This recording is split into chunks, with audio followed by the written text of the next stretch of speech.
Welcome back. This is Watch Queen Lose. You are entering chapter 2, week 18 of my weight loss journey. I am so excited.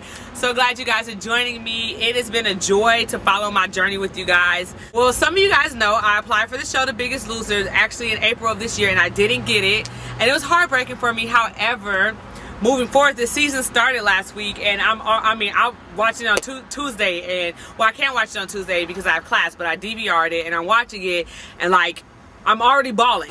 Episode 1, already crying, but that's just my show.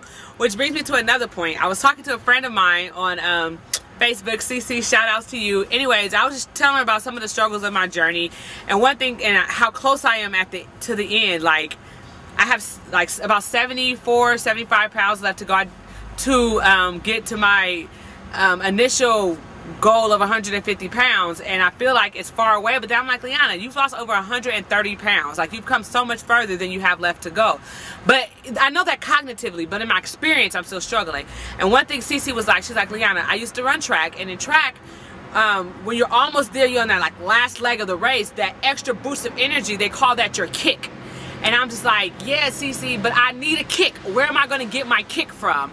And I was thinking about that day, and I was like, I don't know. Like, I don't feel like I have a kick. Well, The Biggest Loser is going to be my kick. Like, I feel it already. Like, watching that show gives me so much energy. It gives me a fight. It gives me a renewed hope, because every time I see the contestants, every time I see the struggle, I don't just see a person with a struggle. I see myself. I see myself in them. And in my mind, I'm like, we're going to do this. We're going to get to the end of this journey. Like, we are going to fight for the sake of our lives. Damn it, it's worth it. So, The Biggest Loser is my kick. And I'm just ready. I'm ready to conquer with them. And one thing that's exciting, that's beginning for me, this exciting and scary, that's beginning for me this week is I've decided that I want to run a 5K, and I have this Nike Plus website that I just pressed that I want to run a 5K, and it sets up a 12-week regimen for me. So Friday begins my first day of training for my 5K. And I'm scared because I feel like, oh my gosh, can I really do this? But it's exciting because it's yet another thing I'm facing, you know, that I think is too hard or impossible for me to do. But I'm going for it because that's the only option I have. Defeat, quitting, running away, fear. That's how I used to live my life. That's not how I'm going to live my life anymore. So my 5K training starts on Friday. The Biggest Loser is going to be my kick. And you guys can check out the rest of the video to see what's happening in my life. I am so blessed to have you guys follow with me. I love you all. This week, I want to answer a question that I've been asked a few times, and it's the question that is actually a pretty typical, common question for people who are losing weight. It's the question of, do you take off days, or do you have splurge days or treat yourself days? And in the past, I would say yes, I've had that mentality. But what I often found myself doing is putting on unnecessary weight that I have to then re-lose. Like, people will take off their birthday week or the holidays, or I realize I kind of set myself back when I do that. So I'm almost putting forth energy that's unnecessary to re-lose weight, you know, because when you splurge like that, you often put on a couple pounds.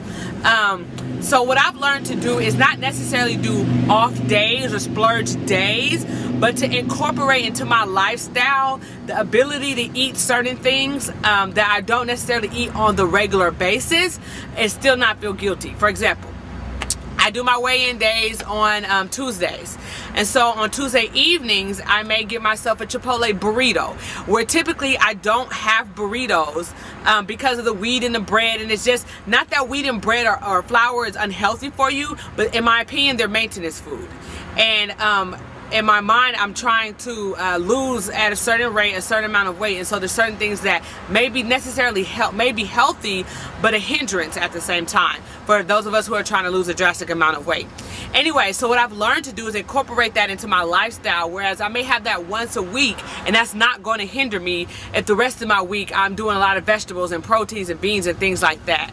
But I don't do off days in the sense of like just eating what I know is totally unhealthy for me. There's certain things I've just taken out of my regimen altogether. I don't eat fast food at all. There's no health benefit in that for me. The closest thing to fast food you'll see me eating is like El Pollo Loco or Chipotle or Subway. Like, I don't do an off day where I eat fast food. That's just not just in a weight sense, but in a health sense. It's horrible. I I don't do, I try to stay away from as much fried food as possible. Fries are kind of a struggle for me, a weak point for me, but in general, I don't eat fried food. Once in a blue moon, I'll eat some fried fish. And, you know, other than that, it's totally out of my regimen. I don't splurge and do those things. So I just don't feel like they're beneficial at all.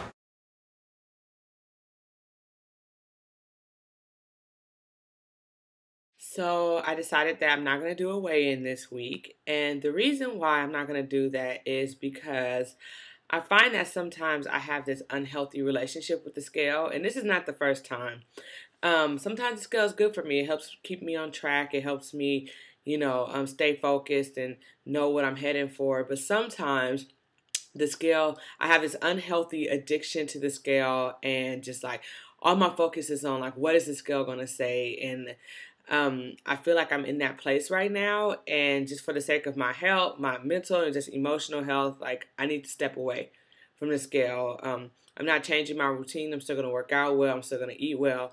But I realize that the scale doesn't say what I want it to say. I often allow that to just really like mess me up mentally throughout my week. And I just have too much going on in my life right now to be depressed about the scale when I know I'm doing things that are right.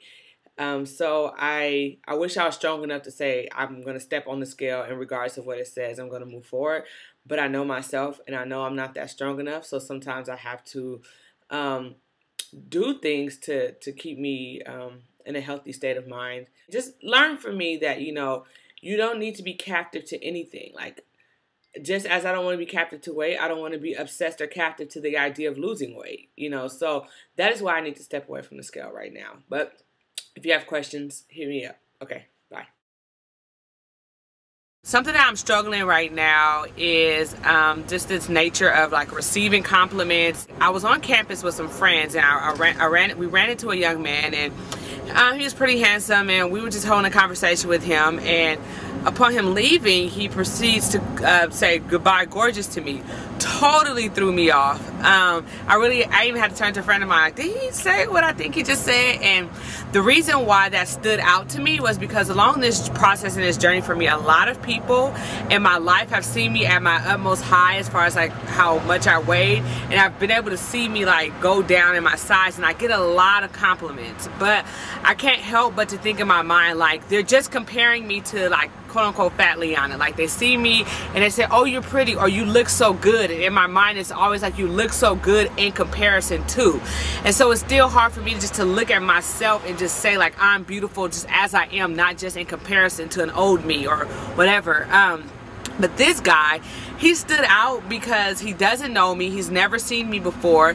He's never seen me overweight, or I'm still overweight, but he's never seen me when I was 132 pounds larger. And so in his mind, the girl that was sitting right in front of him was beautiful, or in his words, gorgeous. And that really said something to me, because I felt like later on, as I thought about that moment and how hard it was for me to receive the compliment, but then how much it meant to me because he didn't know me, I felt like God was saying to me, like, Liana, like, you're gorgeous just as you are. Like, not just in comparison to what you look like in the past, or not comparison to an heavier Liana. You are pretty for you. And I get that right here. Like, I'm struggling to still get that right here.